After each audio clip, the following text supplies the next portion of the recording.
Hey there guys, this is probably the worst possible angle that I could have done this intro, but I thought it was kind of fitting since the sun has officially set on the original version of the Shipping Container Shop Awning, and today I'm going to show you the beginnings of the Shop Awning 2.0.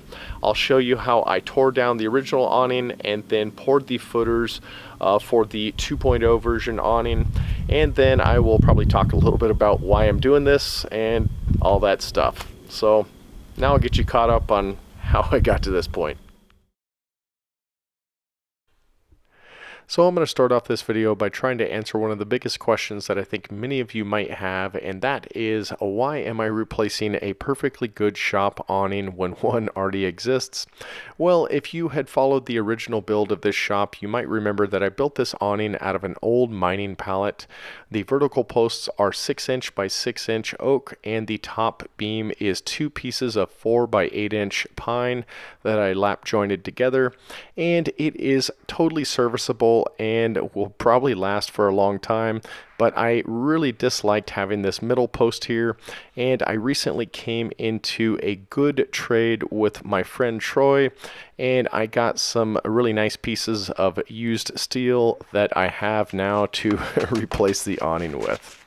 So now I will show you the process of tearing this thing down, and then I don't know, we'll get on to whatever else I come to in the video.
So the awning is fully disassembled now, and most of the big parts and pieces have been taken away by my buddy Nugget for use on some of his own projects.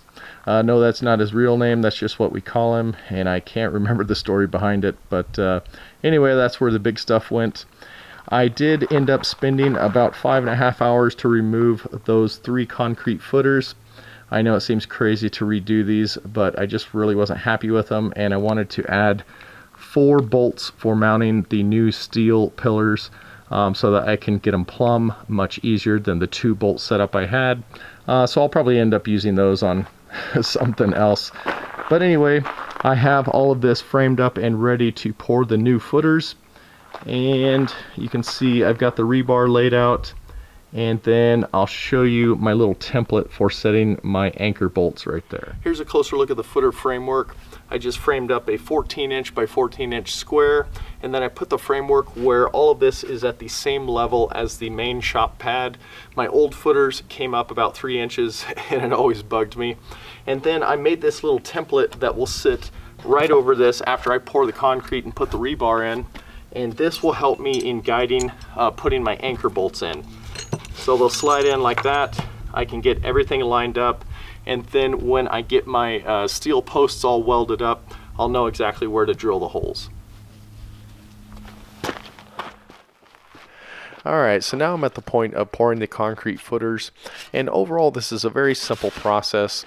It's simply just mixing up the concrete and then adding some sort of wire mesh or rebar to give it some strength and prevent cracking.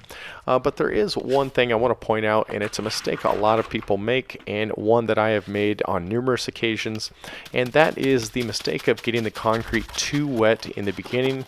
You'll see here the concrete almost looks dry, but just in a moment you'll see after I work it with the rake that there was actually plenty of moisture still left in the concrete. It just needed to fully wet out and basically be absorbed by all of the cement that is in the concrete mix. And you'll see there it clumps up nice, and this is going to make a nice footer. For the reinforcement of the concrete footers, I'm just adding a couple of pieces of bent 3/8 inch rebar.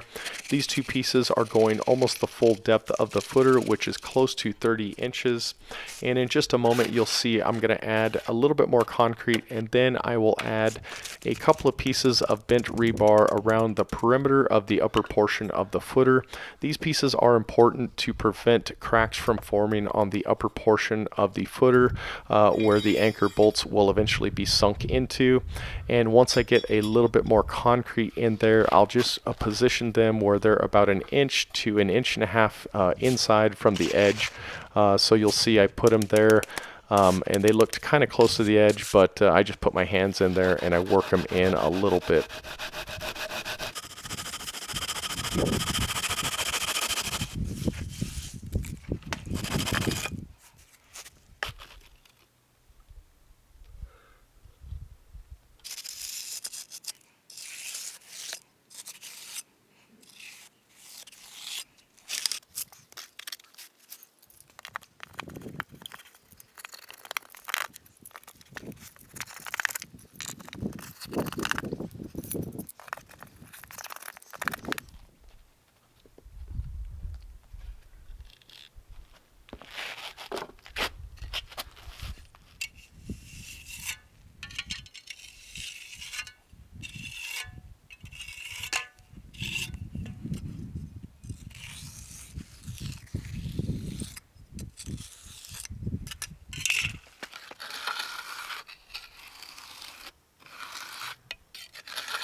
So after about 11 or 12 bags of concrete being mixed, I think I'm finally done. That equates to about maybe 700 pounds of concrete. And every time I do this, I wonder why I haven't gotten a mixer, but I'm still using the old concrete tub you can see in the background and a shovel. And it works good for little small projects like this. So I may run the tools over the concrete a couple more times in the next hour just to really smooth it out, but pretty much they are ready to let sit for the next 7 or 8 days. I'll cover them in some plastic so they can cure, and then after that I'll start welding up the posts.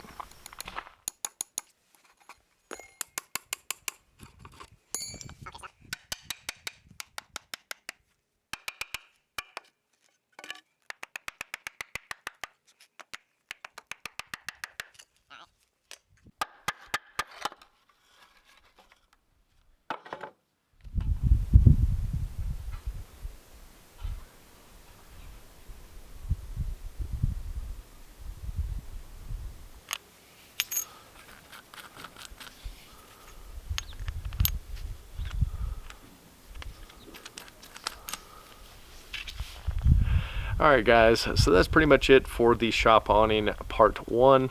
I definitely was not anticipating making this a 2-part series just to put a shop awning up, but as with many of my projects, just ended up being quite a bit more work than I anticipated. I don't know, call me a project optimist. I definitely underestimate the time and effort required of projects before I get into them. So I don't know, maybe that's the reason why I get myself into so many of these projects. As for the next video, when I put up the awning, that will include cutting and welding the posts and the mounting plates that will be attached to those footers. I'll put the big beam up, and then before I put all of the 2x6 joists for the awning, I will rewrap all of the sides of the upper portion of the roof in a kind of a weather fabric. I just can't think of it right now. And then I am going to be coating it in something similar to that kind of board that I had up there, but I'm not using that again because I just didn't like the way it was the first time.